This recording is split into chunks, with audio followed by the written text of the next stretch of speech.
Queridos irmãos, graça e paz a todos vocês em Cristo Jesus. Uma alegria estar aqui participando do Reforma hoje. Eu tive o privilégio de participar desse evento há 6 anos atrás e agora estou voltando a ele. E muito feliz com o tema que foi escolhido para esta noite. Na verdade, para o evento, né? O somente Cristo está sendo explorado através de uma doutrina que une pessoas de diferentes tradições desde o tempo da Reforma. A doutrina do tríplice ofício de Cristo. O que é essa doutrina? O que ela ensina? Ela ensina que Cristo incorpora o que homens do Antigo Testamento faziam separadamente, quando autorizados por Deus com a unção, eles eram intermediadores da redenção divina em diferentes aspectos. Por exemplo, o profeta era aquele homem que revelava ao que estava em trevas. O sacerdote era aquele que aproximava o homem que estava alienado de Deus. E o rei é aquele que libertava de poderes malignos. Diferentes homens fizeram isso no Antigo Testamento, e agora Cristo reúne as funções dos oficiais para trazer a redenção em uma só figura, ungida. Inclusive o nome Cristo, ou título, Cristo não é nome próprio, significa ungido. Ele foi preparado, autorizado por Deus para exercer essa redenção. Então, autorizado e equipado por Deus para o papel de mediador, ele é o supremo profeta, isto é, ele é o ápice da revelação. Ele é o supremo sacerdote, isto é, ele nos concede acesso a Deus. E ele é o supremo rei, ele coloca todos os inimigos debaixo dos seus pés. E é dessa doutrina que nós vamos falar hoje, a partir de um texto que parece não falar muito dela, mas eu quero mostrar que tem vislumbres dos 3 ofícios nesse famoso texto. Vou convidar você a abrir a sua Bíblia em Isaías 53. Isaías 53. Essa é uma passagem bem conhecida, e ensiná-la sempre nos leva o desafio de aprender da riqueza das Escrituras, de uma passagem que a gente ouviu várias vezes. Mas eu quero mostrar a vocês que essa estrutura do tríplice ofício aparece em Isaías 53 também. Na verdade, Isaías 53 começa no final de Isaías 52. Se você olhar na sua Bíblia, lá no versículo 13 de 52, diz que o meu servo, ele será exaltado e elevado e muito sublime. Os primeiros 3 versos dessa poesia, dessa canção, a gente fala, apresentam um rei, um servo exaltado como rei, que espanta os reis da terra. Depois, no 53, de 1 a 3, é a segunda estrofe desta poesia, desta canção, e lá fala de um profeta que é desprezado pelo seu próprio povo. Verso 1 diz: quem creu em nossa pregação? E depois dos versos 4 até o 6, a gente vê um sacerdote que não traz outra oferta, ele mesmo é a oferta, quando no versículo 5 diz que ele foi traspassado pelas nossas transgressões, e pelas suas pisaduras nós fomos sarados. Ele fez oferta pela culpa, e é isso que faz dele um sacerdote que nos liga a Deus. Então, o tríplice ofício aparece de forma, vamos dizer assim, introdutória nesse texto, e a beleza dele está em dizer que ele exerce essas 3 funções, esse servo que aponta para Jesus, tanto quando ele está humilhado, quanto quando ele está exaltado. Deixa eu ilustrar. Na humilhação, o profeta, diz o verso 7, eu estou continuando o texto aqui, ele não abriu a sua boca. O sacerdote virou sacrifício. porque diz no verso 7 que ele foi como ovelha perante tosqueadores, e o rei foi oprimido injustamente. O verso 8 fala: por juízo opressor foi arrebatado. Mas quando ele é exaltado, os 3 ofícios novamente aparecem de forma gloriosa. No verso 10 diz que o profeta vê um futuro promissor. Diz assim, verso 10: verá a sua posteridade, prolongará os seus dias. O versículo 11 fala que o sacerdote justifica, e no 12 fala que ele intercede por muitos. E por último, o verso 12 diz que o rei reparte os despojos da sua vitória. O que eu quero dizer é que o famoso texto de Isaías 53 pode ser estudado à luz do tríplice ofício de Cristo. Então, não dá para estudar esse texto inteiro tão rico e tão bonito numa noite só. A gente vai fazer um pedacinho, tá? Então eu peço que você acompanhe a leitura dos versos 1, 2 e 3, e hoje a gente vai falar do aspecto profético de Cristo Jesus. Então eu vou fazer a leitura dos versos 1, 2 e 3, e a gente vai olhar para o profeta Cristo Jesus. Diz assim a palavra do Senhor: quem creu em nossa pregação, e a quem foi revelado o braço do Senhor? Porque foi subindo como renovo perante ele, e como raiz de uma terra seca. Não tinha aparência nem formosura. Olhámo-lo, mas nenhuma beleza havia que nos agradasse. Era desprezado e o mais rejeitado entre os homens, homem de dores, e que sabe o que é padecer.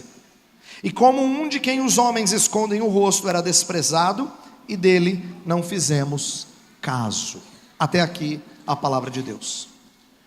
Você já percebeu, vocês que são um pouco mais velhos, mais maduros do que os jovens que estão aqui, como a geração mais nova é muito preocupada com preconceito, inclusão social, tentando conscientizar as pessoas de que existem grupos em nossa sociedade que são marginalizados? Já percebeu como esse é um discurso comum para a geração mais jovem? Então, às vezes fala-se de preconceitos de ordem racial, às vezes fala-se de preconceitos de ordem socioeconômica, às vezes fala-se de pessoas que são tratadas diferentemente porque têm alguma deficiência, às vezes é por religião ou por opção sexual. Não importa qual o discurso, o que eu quero chamar a sua atenção é como os nossos tempos falam muito sobre incluir pessoas que se sentem excluídas. Tanto é que as empresas, elas agora são, por lei, ordenadas a incluir pessoas com certas limitações físicas ou outros tipos de deficiências. E também os funcionários às vezes representam minorias, como uma forma de uma empresa que está se importando em incluir pessoas. É só para ilustrar para você que sejam em escolas preocupadas com alunos que queiram ser, que precisem ser incluídos, sejam em empresas, o nosso tempo é muito preocupado em incluir pessoas. Essa preocupação tem aspectos que são condizentes com a palavra de Deus, e alguns aspectos que são contrários à revelação bíblica. Deixa eu começar com os aspectos condizentes, que são positivos. Por exemplo, a gente não tem o direito, biblicamente falando, de sustentar preconceitos. Nós precisamos nos contrapor às reações que às vezes nós percebemos entre cristãos. Por exemplo, alguns cristãos destratam as pessoas como se não fossem imagem e semelhança de Deus. Isso é contrário à nossa fé. Nós tratamos pessoas com dignidade não por causa da honra intrínseca delas ou por algo que elas fizeram, mas por aquilo que Deus fez nelas. Tratamento descaridoso não se justifica, mesmo que você tenha recebido na sua casa algum tipo de espírito preconceituoso. Você fala, lá em casa a gente fazia brincadeira assim, isso não justifica. Então a gente tem que lutar contra preconceitos, não importa com que tipo de gente. Por outro lado, existem aspectos desta mentalidade atual que não são condizentes com a palavra de Deus. Por exemplo, o conceito de justiça tem sido desvirtuado, em que as pessoas pensam em fazer reparação por falhas antigas, quando não dá mais para reparar. Imagina você tentar reparar a escravidão que aconteceu no nosso país até o século XIX. Não existe mais como a gente fazer reparação, porque as pessoas não existem mais, mas é comum na sociedade, quando se fala de preconceitos passados, de você fazer uma reparação. As pessoas enxergam a maldade dos homens como sendo a força das maiorias, oprimindo minorias e trazendo a eles um desconforto muito grande.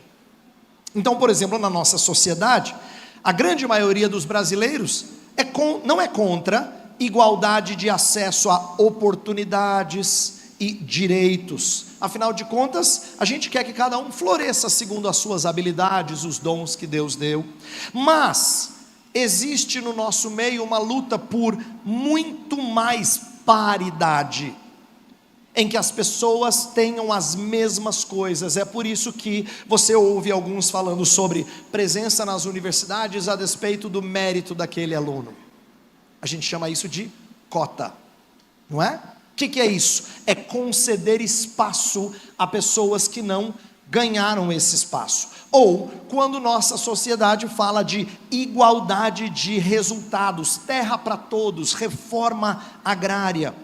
Ou quando fala sobre lutar por direitos civis e deixar que pessoas do mesmo sexo tenham o privilégio de se casar, adotar crianças e coisas dessa natureza.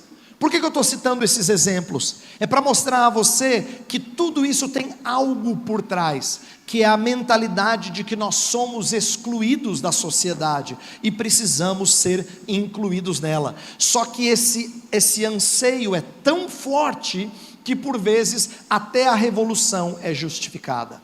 Isto é, até quebrar com estruturas é justificado para que o direito de ser incluído seja validado, seja efetivado. Irmãos, não pense você, se você é um cristão, que esse é um problema da sociedade. Graças a Deus eu sou um cristão, isso não é um problema para mim. Não é verdade. Porque até dentro de igrejas, às vezes a gente herda algum tipo de mentalidade semelhante a essa. Tem teólogos que olham para a redenção muito mais horizontalizadamente do que verticalmente. Redenção para algumas pessoas tem a ver com fazer mudanças na sociedade. Tanto é que, com frequência, nós somos atacados por não fazermos a diferença. Você já deve ter ouvido sermão desse tipo. A ideia é, se você não faz a diferença, você não está sendo igreja. Mas fazer a diferença não tem a ver com ligar pessoas com Deus, tem a ver com promover justiça na esfera social. O que eu estou querendo dizer a vocês é que mesmo dentro da igreja de Cristo, existem pessoas que pensam em justiça, em inclusão, de maneira parecida, talvez não tão radical, mas parecida com o que tem imperado na sociedade. Mas olha por que isso é problemático em relação às escrituras. Deixa eu dar exemplos para você. Digamos que alguém dissesse assim: olha, Jesus tanto ensinou a gente a reparar os nossos erros, que na passagem de Zaqueu, Zaqueu diz, eu preciso restituir todo mundo a quem defraudei, não é? Então aquela ideia de que se eu tirei de alguém, eu preciso compensar. Sim, é verdade, mas como é que Zaqueu fez isso? Ele não fez isso dando dinheiro para mudança social na Judéia. Ele apenas faria isso àqueles a quem ele extorquiu. Isto é, ele tratou de problemas individualmente com pessoas, ele não operou mudanças no Império Romano. Não há nenhum reconhecimento de que ele faz parte de um sistema opressor que deve ser quebrado. Tanto é que, para nossa surpresa, quando as pessoas estão ouvindo João Batista pregar, os publicanos chegam diante de João Batista e dizem: o que a gente deve fazer diante da sua mensagem? O que a gente esperaria? Se você é um publicano, você é um cobrador de imposto para o Império Romano, oprimindo sua própria nação. Não, publicano tem que agora virar a casaca e ser do povo. A gente imaginaria isso, mas não é isso que João Batista diz. Ele diz: não cobre mais do que é devido. Como? Aí os soldados chegam e dizem: e nós? Eles poderiam usar as armas para fazer uma revolução e derrubar o Império Romano em prol de justiça para o povo judeu. Mas o que João Batista diz? João Batista falou: contentem com o vosso soldo, não dê falso testemunho, isto é, seja correto na sua função. Você percebe como a mensagem do Evangelho, ela não é tão voltada para essa justiça que muitos querem implementar na sociedade. Inclusive ela causa um grande mal. Essa mentalidade de justiça social, ela cria uma dicotomia oprimido-opressor, em que as pessoas que compram essa mentalidade, elas se sentem lesadas e no direito de ter privilégios especiais.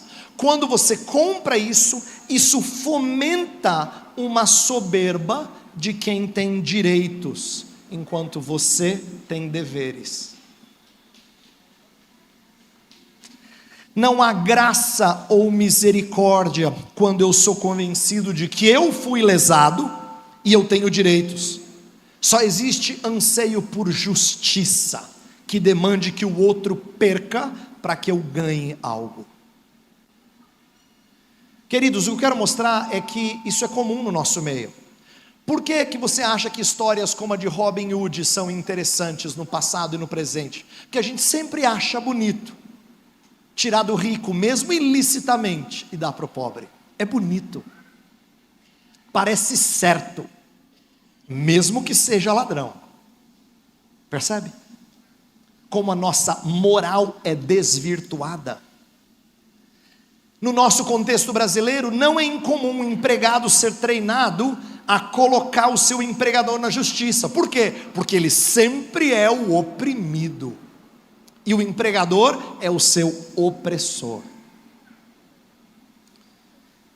O nosso texto bíblico que a gente leu há pouco, ele vai falar de algo muito diferente desse tipo de justiça. Porque o servo descrito no nosso texto não abriu a sua boca. E quando ele fala do problema da sociedade, ele fala do nosso pecado, das nossas transgressões. O que eu quero dizer, queridos, é que a redenção só atinge pecadores quando a raiz da marginalização, que é o nosso pecado, é sanada. E isso acontece quando Cristo assume o nosso lugar. Ele se torna marginal em nosso lugar. O que eu vou apresentar hoje à noite é um evangelho bem esquisito para muita gente. Por quê? Porque ele é contracultural. Ele não fala dessas inclusões do jeito que às vezes a gente gostaria. Mas ele apresenta uma inclusão muito mais bonita do que eu e você muitas vezes lutamos para obter. Eu quero ensinar o nosso texto com 3 verdades, com 3 partes. Primeiro eu quero mostrar como a relação entre Jesus e o seu povo mostra a necessidade que nós temos de sermos servidos por esse servo descrito aqui no texto. Em segundo lugar, eu quero expor como esse servo foi rejeitado e o que a rejeição do servo mostra sobre nós, revela a nosso respeito. Em terceiro lugar, eu quero mostrar como é que a gente pode aplicar a lição desse texto aos anseios contemporâneos de ajudar os marginalizados, incluir as pessoas excluídas em prol de justiça social. E eu vou defender aqui que o evangelho verdadeiro, esse que a gente ouviu cantado há pouco, ele modifica o nosso entendimento do que causa a marginalização na sociedade. E ele nos transforma de segregadores em acolhedores por causa de Cristo Jesus.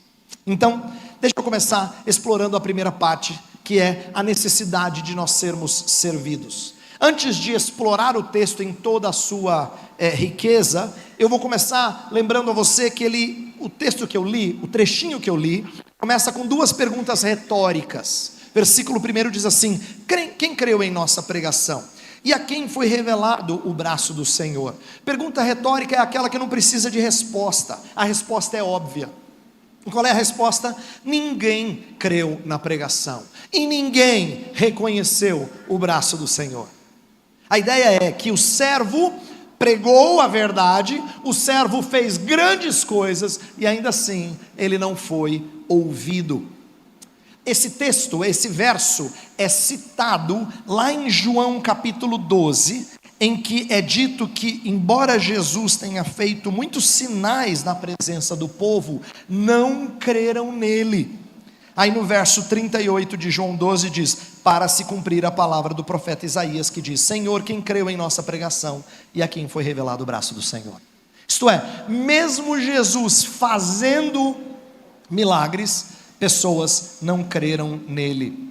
Israel falhou em atender o Senhor Deus, falhou inclusive em servir as outras nações. Israel é o servo que falhou, e é por isso que Israel precisa de um servo no lugar dele, que é o Messias. Então o Messias vem servir um povo que não serviu adequadamente. Isso mostra que Jesus Cristo é chamado nesse texto de Isaías 53 de servo. É uma profecia que aponta para ele, para ensinar para a gente que ele tanto serve os propósitos do Pai, quanto ele serve a nós. E sabe qual é a primeira verdade simples, mas importante que a gente precisa aprender? É que se Jesus é chamado de servo, que é um termo que Isaías gosta muito de usar para o Messias, então isso ensina para a gente que nós precisamos ser alvo da redenção dele, para que nós sejamos a comunidade que Deus quer que nós sejamos. Isto é, nós precisamos primeiro ser servidos pelo servo, para que a gente possa servir outros. Nós precisamos primeiro ser integrados pelo servo, para que a gente seja uma comunidade integradora de pessoas. O que eu estou falando não é tão difícil de entender, mas eu acho que na prática a gente despreza quando nós vemos muitos cristãos que são ótimos de trabalhar na igreja. Todo pastor gosta daquele que arregaça as mangas e trabalha bastante. O problema é que gente que tem o costume de trabalhar bastante se torna ativista. E o ativista é alguém que ama meter a mão na massa, mas não se aprofunda no conhecimento da palavra de Deus. É muito comum ter gente na igreja que gosta de servir, estilo Marta, mas que não para ouvir o Senhor, estilo Maria. Entendeu? Mas a palavra de Deus ensina para a gente que é importantíssimo você e eu sermos alvo da misericórdia, porque isso aguça o nosso entendimento de serviço. Deixa eu lembrar de duas histórias que revelam a beleza disso. Lembra do gadareno que era possesso de muitos demônios, legião de demônios? Quando Cristo o liberta disso, o que ele quer fazer? Acompanhar Jesus. O que ele vai fazer com a vida dele? E não seguir esse que trouxe sentido à vida dele. O senso de libertação fez daquele homem desejoso de seguir a Cristo. Cristo não deixou, mas o comissionou como missionário na sua região de Decápolis. E ele passou a anunciar Jesus ali. Pensa em outro homem, ora o oposto do gadareno. O fariseu Saulo de Tarso. Esse era da palavra, mas era legalista. O seu zelo pela lei o levou a caçar cristãos, até o dia em que Jesus o perseguiu e fez ele ser a caça. Para Paulo é muito importante não se esquecer que ele não é digno de ser apóstolo, porque eu persegui a igreja, ele fala assim. Observe como Paulo também mantém vivo a sua indignidade e a honra que Deus lhe deu, para que ele seja servo. Irmãos, então a primeira lição que eu estou trazendo é que nós precisamos conhecer profundamente nossa necessidade do servo e sermos servidos por ele, para que a gente possa ser bênção enquanto igreja. Nós precisamos conhecer esse servo. Por isso que Reforma hoje falar de somente Cristo é resgatar um pouco da riqueza desse servo. Agora, falar que a gente precisa de Jesus não parece estranho para pessoas que entendem que a sua vida precisa melhorar. Algumas pessoas procuram a igreja porque querem melhorar a sua vida financeiramente. Tem gente que procura a igreja porque quer melhorar a sua vida nos relacionamentos. Pode ser em casa porque as coisas não vão bem, com o cônjuge, com os filhos. Tem gente que procura Jesus porque quer melhorar a sua devoção, sua espiritualidade. Veja, pessoas que têm alguma inclinação à religiosidade, elas não são muito avessas à ideia do pastor Heber falar que elas precisam do servo. No entanto, elas esperam que Jesus sirva os seus sonhos, atenda os seus anseios. E Jesus nem sempre sacia as necessidades que nós achamos que temos. Mas Ele pode saciar a nossa necessidade mais profunda, mesmo quando a gente não a reconhece. Lembra quando Jesus multiplicou pão, lá em João capítulo 6, e diz que Ele atravessou o mar, os seus discípulos também, aqueles que foram alimentados por Jesus, não viram Jesus, de repente eles foram atrás de Jesus. E aí eles falam: Jesus, a gente estava atrás de você. Aí você pensa assim: esse pessoal é fiel, ó, atrás de Jesus. Aí Jesus diz assim: vocês estão me seguindo porque eu dei comida para vocês, ó, enchi o bucho de vocês. Vocês deviam procurar pão que desce do céu, pão da vida. Jesus está mostrando que o que eles procuram de Jesus não é exatamente a riqueza maior que Jesus tem a oferecer a eles. Então até quem procura a Jesus, às vezes procura com anseios errados. Procura para saciar necessidades erroneamente.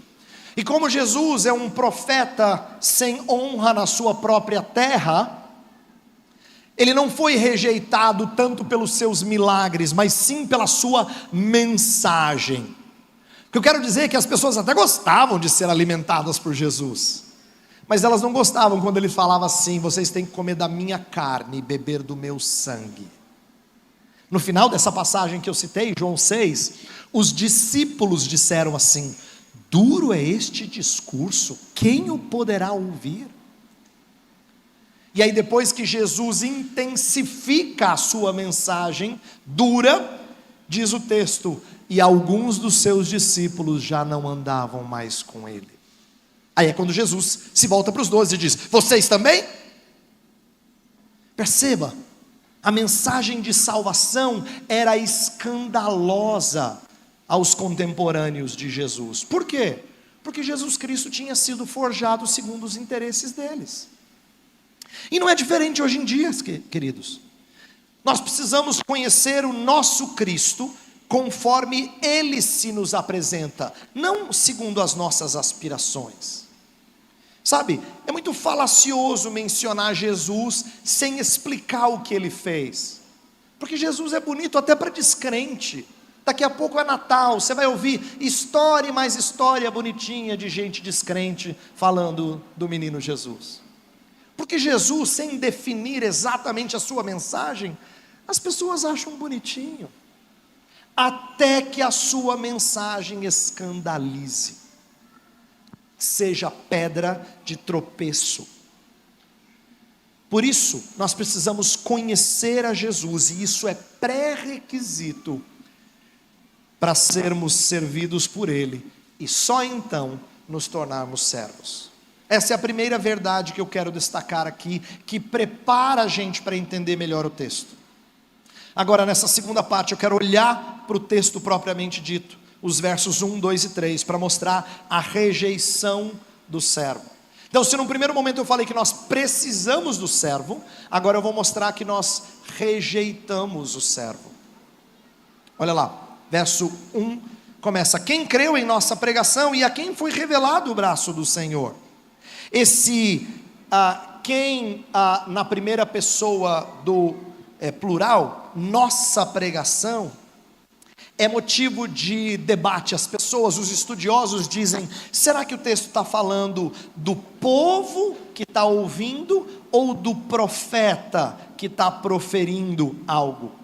Eu acho que ambas as interpretações podem levar a um ensino correto, mas eu tenho a tendência de pensar que o texto está falando de profeta que está proferindo, não é? A ideia é que o profeta falou e ele não foi ouvido na sua profecia.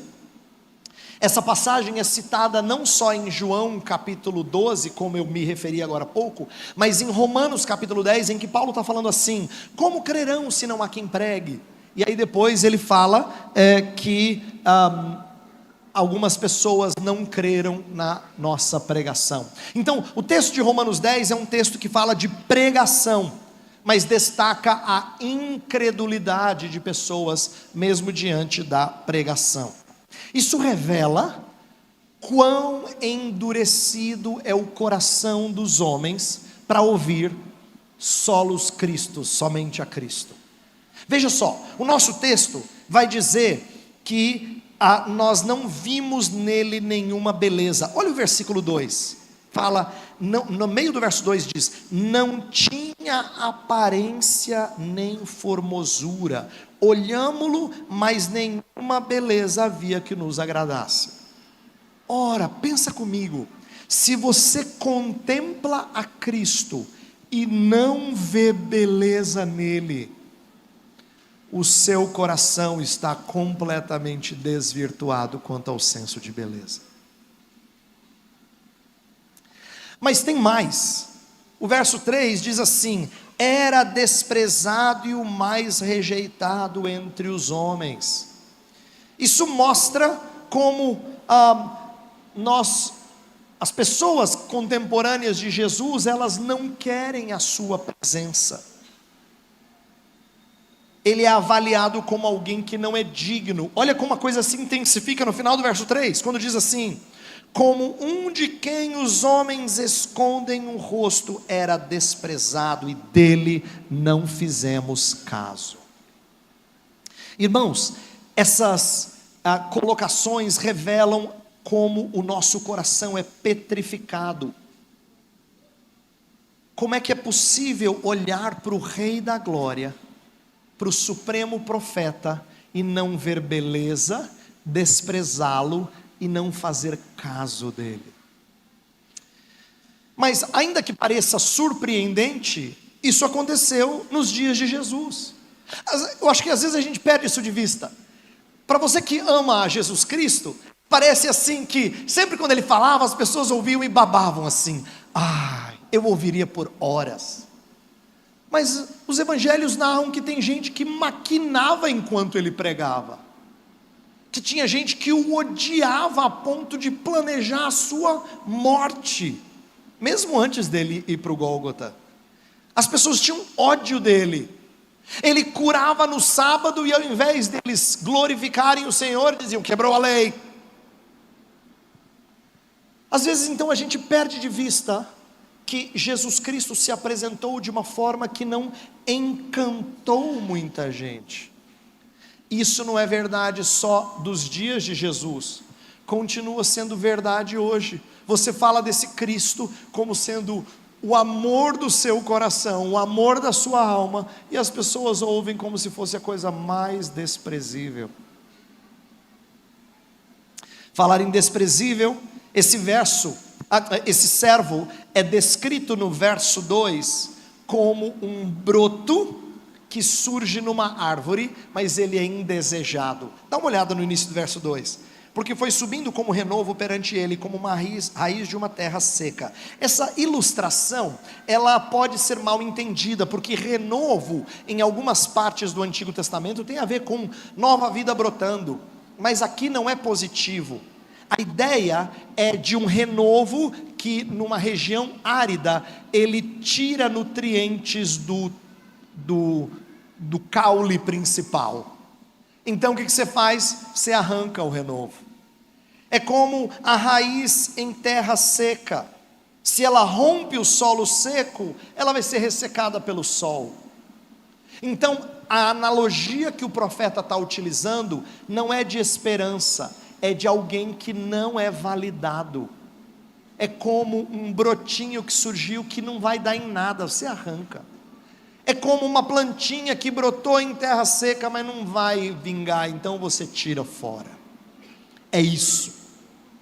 Ele não tem aparência majestosa, pelo contrário, verso 2 diz, não tinha aparência nem formosura. Não é impressionante que quando o povo de Israel começa a ter reis, como Saul, como Davi, eles sempre são apresentados como belos, e Jesus não é belo aos olhos dos homens. Olha que contraste. Ele é tão repulsivo que é como se ele tivesse uma doença desfiguradora, da qual as pessoas se afastam. Verso 3 diz assim: era desprezado e o mais rejeitado entre os homens. O final do verso diz: um de quem os homens escondem o rosto. Queridos, essa descrição do servo, ela é chocante, é verdade, mas ela descreve um homem que sofreu ao longo de sua vida, maltratado, não tinha onde reclinar a sua cabeça, passando de aldeia em aldeia, e pessoas tratando ele com desdém. Sabe o que isso me ensina? Se isso é verdadeiro de Jesus, certamente é verdadeiro dos servos de Jesus. Não é curioso pensar que Deus goste de levantar o humilde e o inexpressivo para anunciar a palavra dele? Por exemplo, o profeta Amós falou assim: eu não sou profeta nem filho de profeta, eu sou boiadeiro, eu cuido de gado, mas Deus me levantou para trazer uma palavra para vocês.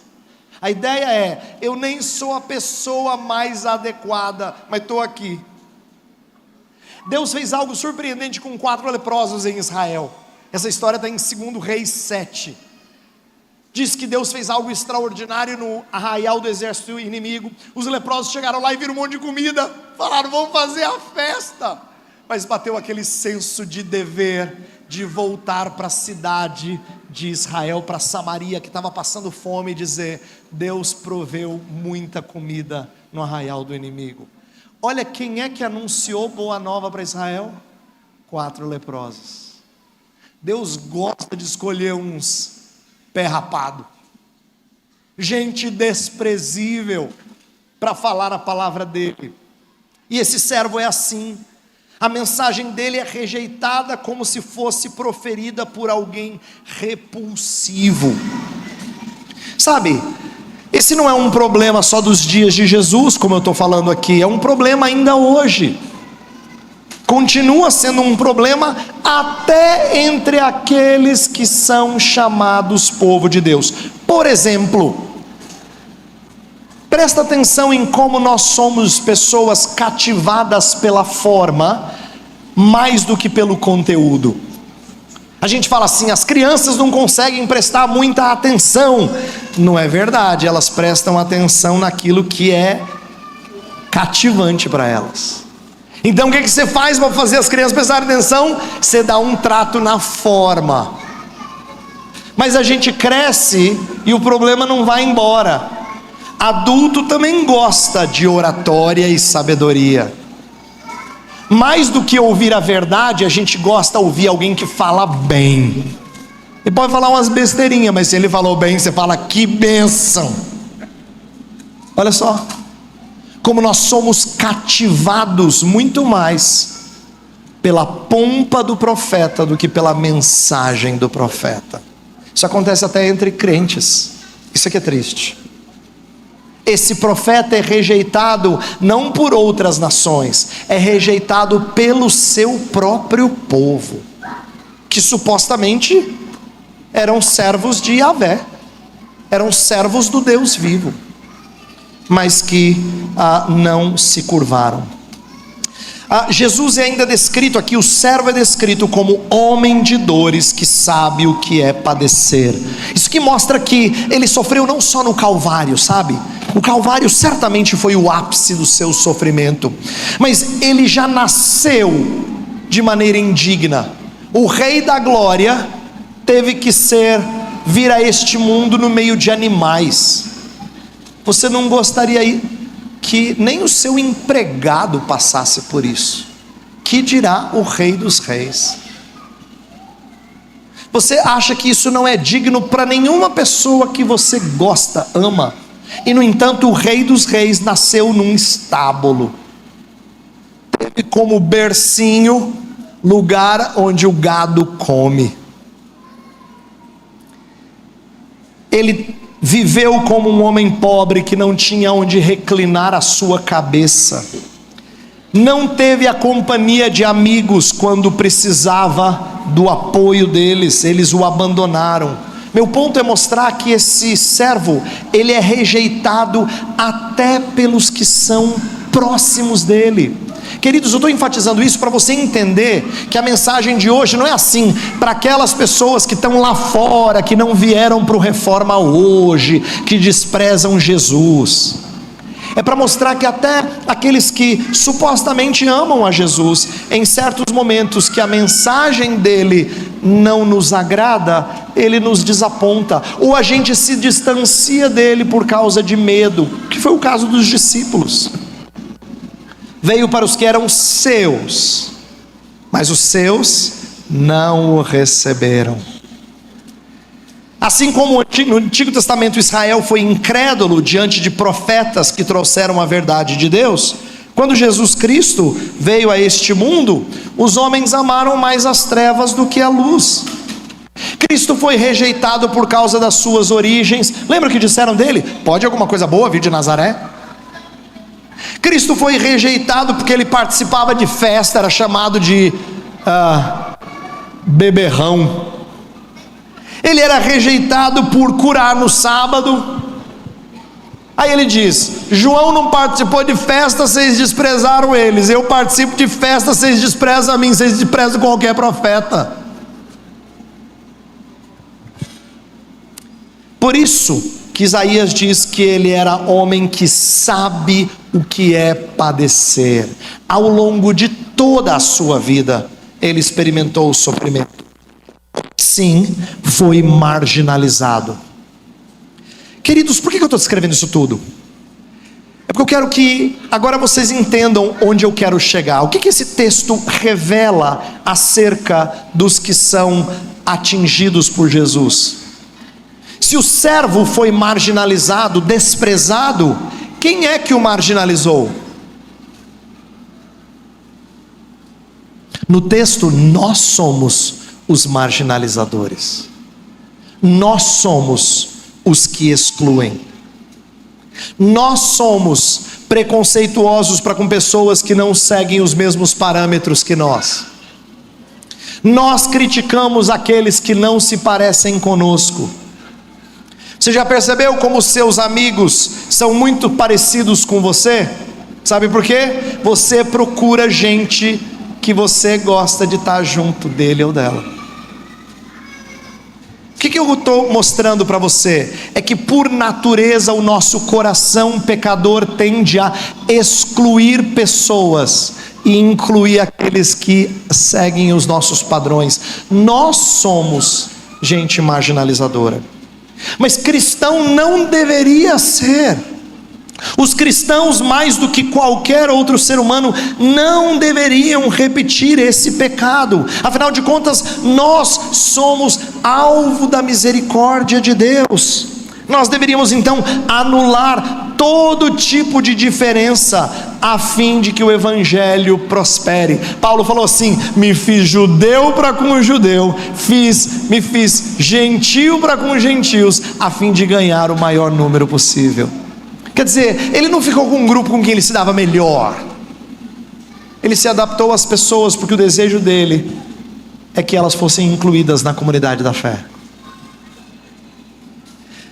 Meu ponto essa é a minha terceira e última parte da mensagem, é dizer que há uma explicação aqui muito importante. Isaías 53 está ensinando para mim que o único marginal excluído de verdade é Jesus. Nenhuma pessoa que se sente excluída, marginalizada, é no sentido pleno da palavra vítima. Sabe por quê? Porque o que eu quero dizer é que Jesus é o único marginal que é vítima no sentido pleno da palavra. Todos nós sofremos até menos do que os nossos pecados merecem.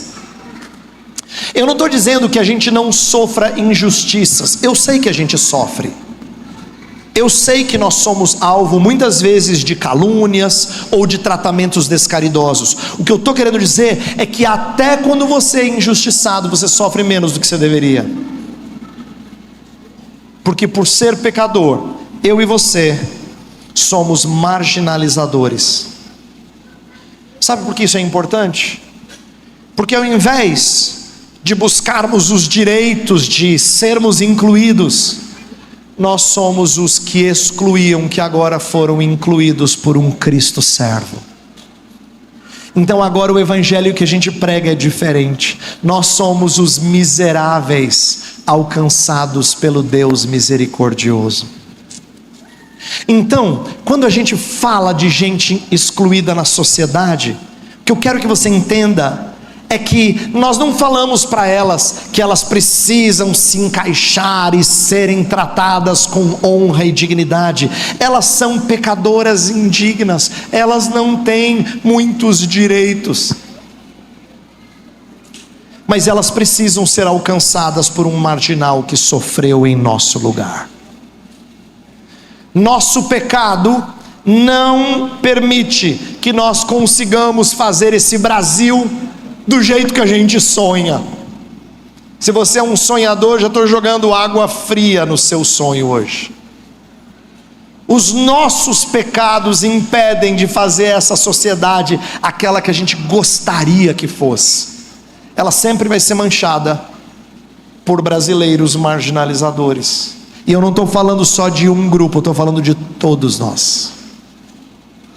Nós precisamos de um servo, um escravo que assuma os nossos pecados, a fim de criar um novo povo composto de servos remidos. Queridos, o evangelho que tem que ser resgatado, ele é muito diferente das agendas sociais em que nós somos vítimas e temos direito à justiça social contra os que nos oprimem. Nada disso. O evangelho de Jesus é que nós somos os opressores que precisam de perdão para se tornarem perdoadores. Ele é muito diferente. Nós não conseguimos, como eu falei, produzir um Brasil totalmente justo, não. Mas o Espírito de Cristo pode produzir uma comunidade calcada em misericórdia e graça. Essa é a comunidade da fé, onde existe perdão, onde existe socorro de necessidades, onde existe cuidado do coração, mas não como quem está fazendo justiça, mas quem está simplesmente transbordando da misericórdia com a qual foi atingido. Nós não somos a comunidade para receber pessoas para receberem o que elas merecem. Nós somos a comunidade que recebe gente miserável, que precisa de misericórdia. O nosso evangelho, portanto, ele é ofensivo a muita gente hoje em dia, tá? Ninguém quer ser chamado de miserável, mas é para esses que a gente prega. Nosso evangelho, ele é chocante, mas a não ser que as pessoas entendam isso, elas não entenderão o verdadeiro evangelho. Eu quero terminar lembrando uma história. Se você quiser acompanhar, eu vou me referir à história que está em Marcos capítulo 1, versos 40 a 45. Essa história de um leproso, e você sabe que leprosos ficavam afastados da comunidade. Então leprosos não tinham o privilégio de usufruir, de participar de um evento assim, não podiam comer na lanchonete com os amigos, não podia estudar na faculdade com outros jovens, ele era excluído de todo tipo de participação social, ele vivia isolado por causa da sua doença, então ele se sentia totalmente excluído. O que o leproso dessa história faz? Ele ousadamente se aproxima de Jesus, de joelhos. Ele não vem clamar por direitos, ele vem clamar por misericórdia. E aí ele diz: se quiseres, podes purificar-me. O fato dele aproximar de Jesus já significa que ele entrou no meio das pessoas que seguiam a Jesus, e isso era uma quebra de paradigmas. Mas Jesus, profundamente compadecido, estendeu a mão, o tocou e disse: quero, fica limpo. E ele ficou limpo naquele instante. E aí Jesus deu uma recomendação a ele, disse: não digas nada a ninguém, vai ao sacerdote, se mostra lá puro, para que ele então autorize você, de acordo com a lei de Moisés, a voltar para a comunidade. E aí o que acontece? Ele não obedece a Jesus. O verso 45 diz: tendo ele saído, entrou a propalar muitas coisas e a divulgar a notícia. Ele saiu dizendo: gente, vocês não sabem o que Jesus fez por mim. E aí começou a falar: eu era um leproso, agora estou limpo. E aí o texto termina dizendo que ele divulgou a notícia a tal ponto de não mais poder Jesus entrar publicamente em qualquer cidade, mas fora, em lugares ermos, e de toda parte vinham ter com ele. Por que eu estou contando essa história? Porque eu quero que você entenda o que está acontecendo aqui. Marcos está narrando a história de um excluído, que quer muito voltar a fazer parte, e Jesus tem compaixão dele. Lembra? Para a gente fazer parte da comunidade, a gente tem que ser servido pelo servo, e ele é servido pelo servo. Só que para que o servo o sirva, alguma coisa acontece. Quando esse jovem falou de Jesus, a popularidade de Jesus aumentou a tal ponto que ele não podia mais entrar nas cidades. Ele precisou ficar na região desértica, afastado das aldeias, das pequenas cidades. As pessoas continuavam vindo a Jesus. Então não é que Jesus não alcançou pessoas, mas ele não conseguia mais entrar nas cidades por causa do que aquele ex-leproso falara. O que Marcos está narrando para você e para mim? Que para aquele leproso ser incluído, Jesus foi excluído. Você percebeu? É por isso que quando ele é crucificado, Hebreus diz que ele foi morto fora do arraial, para que eu e você pudéssemos entrar na cidade santa. Queridos, o Evangelho de Jesus é a história de um excluído, por causa de muitos marginalizadores, que precisam reconhecer o seu pecado, não os seus direitos, e se curvarem diante de Jesus, pedindo por socorro. E aí ele é excluído por esses, a fim de nos incluir no povo da misericórdia. Eu espero que você pregue esse evangelho, eu espero que você creia nesse evangelho, e quando você ouvir pessoas falando da importância de inclusão, você tenha a ousadia de dizer que nós estamos excluídos por causa dos nossos pecados, que nós precisamos de Cristo para sermos inseridos de novo na igreja de Deus. Vamos orar por isso? Curve a sua fronte. Ó Senhor, nós ouvimos a palavra do profeta que foi rejeitado, que não teve honra na sua própria terra. Nós não queremos isso, Senhor, para Caruaru e região. Não queremos que essa cidade seja conhecida por rejeitar a Jesus. Por isso a nossa oração hoje à noite é que o Movimento Reforma hoje seja apenas um gatilho, apenas um estímulo, para que crentes sejam mais ousados na pregação desse evangelho tão contraintuitivo, tão contracultural, que não assevera às pessoas que Jesus vai lhes dar o que elas querem. Pelo contrário, vai mostrar um Cristo que vai virar a vida deles de cabeça para baixo. Mas é esse evangelho que nós temos que pregar, Senhor. Então concede ao teu povo, aos pastores que aqui estão, a ousadia de serem fiéis, de ensinarem vida cristã, que combina com o profeta Jesus, que combina com esse servo que foi desprezado por amor à missão. Faz-nos parecidos com o nosso Cristo, faz-nos dispostos a carregar a nossa cruz, a sermos desprezados como o nosso mestre foi, a fim de que a luz do mundo seja anunciada nesta sociedade. Incendeia o nosso coração, Senhor, para que sejamos pregadores do verdadeiro evangelho.